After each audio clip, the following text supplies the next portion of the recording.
9 నెలల కాలంలో 1,19,000 కోట్ల రూపాయల అప్పులు చంద్రబాబు నాయుడు గారు చేశారు. ఏమైనాయి డబ్బులు? ఎక్కడ పోయినాయి? ఏం చేశారు? ఏ ఒక్క పథకమైనా అమలు చేశారా? సూపర్ 6 మనందరం సూపర్ 6 అని మాట్లాడుతున్నాం. కానీ చంద్రబాబు నాయుడు గారు ఇచ్చిన హామీలు 143. మన ఎన్నికల ముందు ఆయన ఇచ్చిన హామీలు 143. ఈ 143 హామీల్లో ఎన్ని అమలు చేశారంటే చెప్పండి మీరే. సుమారు 800 రూపాయలు ఆ దీపం కనెక్షన్ల కోసం ఆ సిలిండర్, ఒక్క సిలిండర్కి డబ్బులు వేశారు. అది కూడా ఏడాదికి 3 సిలిండర్లు ఉచితంగా అన్నప్పుడు ఈ 9 నెలల కాలంలో ఎన్ని సిలిండర్లు వచ్చి ఉండాలి ఉచితంగా? అది మోసమే.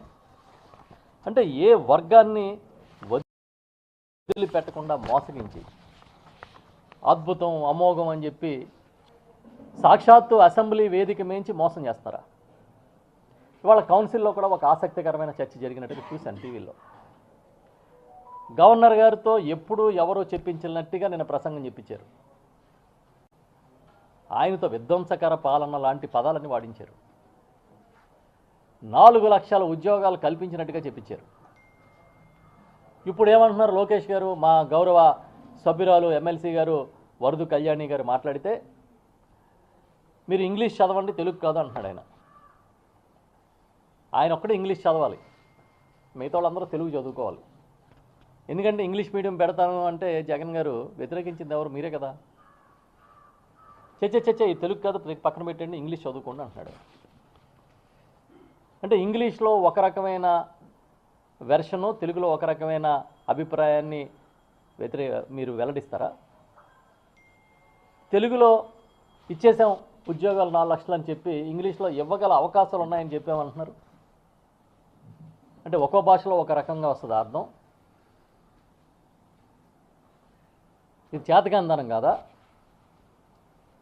మా leader of opposition council Botsa Satyanarayana గారు మాట్లాడితే దాని గురించి వైస్ ఛాన్సలర్ల గారి గురించి పెద్ద డిస్కషన్ జరిగింది. మీరు వైస్ ఛాన్సలర్లందరినీ బెదిరించి పీకల మీద కత్తి పెట్టినట్టుగా ఎవరెవరితో ఫోన్లు చేయించి మాట్లాడించి అంత పెద్ద విద్యావేత్తల్ని రాజీనామాలు చేయించలేదా ఈ ప్రభుత్వం? రాత్రికి రాత్రి రాజీనామాలు చేస్తే కానీ కుదరదని మీరు బెదిరించలేదా? మమ్మల్ని బెదిరించాడు అని చెప్పి సాక్షాత్తు ఒక వీసీ గారే గవర్నర్కి రాసిన రాజీనామా పత్రంలో రాసి పెట్టలే? విచారణ వేయండి. 9 నెలల కాలంలోనే మీ అసలు రంగు బయటపడిపోయింది. మేకతోలు కప్పుకుని తిరిగినా కూడా మీ బుద్ధి మారదు, మీరు మోసగించే బుద్ధి మారదు, అబద్ధాలు చెప్పే బుద్ధి మారదు అనే విషయాన్ని మళ్ళీ చెప్పేశారు. ప్రతిపక్ష హోదా గురించి మాట్లాడుతున్నారు. మేము అడుగుతున్నాం, అసలు ప్రతిపక్ష హోదా అనే దాని మీద పార్లమెంటు చట్టం ఏం చెప్తుంది? ఇదిగో 1977 పార్లమెంటు యాక్ట్ 1977లో ప్రతిపక్ష హోదా గురించి ఏం చెప్పింది చూడండి. ఇవన్నీ పక్కన పెట్టి ఏదో ఆనవాయితీల గురించి మాట్లాడుతున్నారు ఆయన లోకేష్ గారు. ఓకే, పోనీ అదే అనుకుందాం. ఇదే తెలుగుదేశం పార్టీకి 30 మంది ఎంపీలు వస్తే సాక్షాత్తు పార్లమెంట్లో మీకు ప్రధాన ప్రతిపక్ష హోదా ఎవడిచ్చాడు? ఎలాగిచ్చారు? నిన్నగాక మొన్న ఢిల్లీలో బీజేపీకి 3 ఎమ్మెల్యేలు వస్తే అక్కడున్న ఆప్ ప్రభుత్వం బీజేపీకి ప్రధాన ప్రతిపక్ష హోదా ఇచ్చింది కదా. ఇవాళ ఏంటంటే పరిస్థితి, మీకు నెంబర్ ఎంత వచ్చినా 164 స్థానాలు గెలిచినా మీకు ఫైనల్గా భయం. జగన్మోహన్ రెడ్డి గారు వచ్చి అక్కడ ప్రతిపక్ష నాయకుడిగా కూర్చుంటే ఎక్కువ సమయాన్ని ఇవ్వాలి, ఆయన ఎండగడతారని భయం, మీ అబద్ధాలు బయటపడిపోతాయని భయం. ఆ భయంతో ప్రతిపక్ష హోదా ఇవ్వకుండా రకరకాలుగా మాట్లాడుతున్నారు. నిన్న మొన్నటి నుంచి చూస్తున్నాం, 11 సీట్లు 11 సీట్లు అని. మనం గతానికి వెళ్ళి చూస్తే మొన్నే కదా మీకు 23 సీట్లు వచ్చినాయి. కొంతమంది నాయకులు అసలు గెలవనే లేదు కదా. నేను ఒకటే చెప్తా, 151 వచ్చినప్పుడు జగన్ గారిని చూసి మీరు భయపడుతూనే ఉన్నారు. 11 వచ్చినా కూడా మీ భయం పోలే. జగన్ అంటే మీకు భయం. అక్కడ 151 11 అని కాదు, ఒకే ఒక్కడు జగన్మోహన్ రెడ్డి. ఆ ఒకే ఒక్కడిని చూసి కదా మీరు భయపడుతున్నారు. ఈ ఒకే ఒక్కడు కదా ఒంటి చేత్తో ఆ రోజు 151ని గెలిపించుకున్నది. ఆ ఒకే ఒక్కడు కదా ఇంతమంది అభిమానం పొంది 40% ఓట్లు పొందింది. మీరు ప్రతిపక్ష హోదా ఇవ్వడానికి భయపడినా, మీరు ఇష్టపడకపోయినా ఈ రాష్ట్రంలో ప్రతిపక్ష హోదా ఖచ్చితంగా ఇప్పుడు వైఎస్ఆర్ పార్టీదే.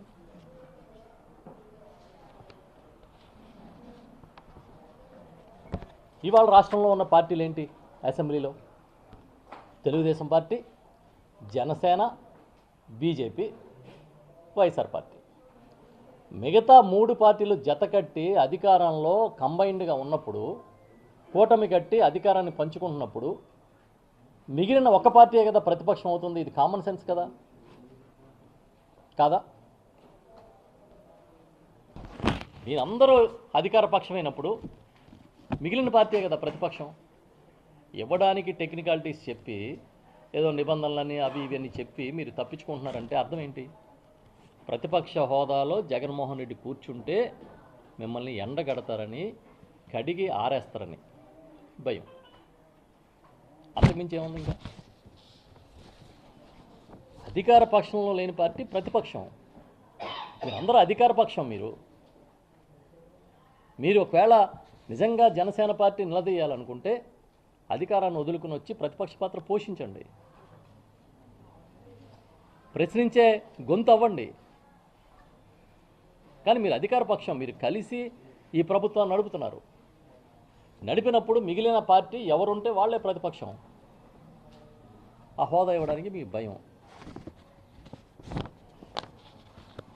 మాకు అర్థమవుతున్నది ఏంటంటే 9 నెలల కాలంలోనే ఫెయిల్ అయిపోయి ఏం చెయ్యాలో తెలియక మభ్యపెట్టే కార్యక్రమం ఎక్కువ. ఇప్పుడు ఇవాళ ధన్యవాదాల తీర్మానం చూసినప్పుడు చంద్రబాబు నాయుడు గారిది కొన్ని విషయాలు మీ దృష్టికి తీసుకురావాలి.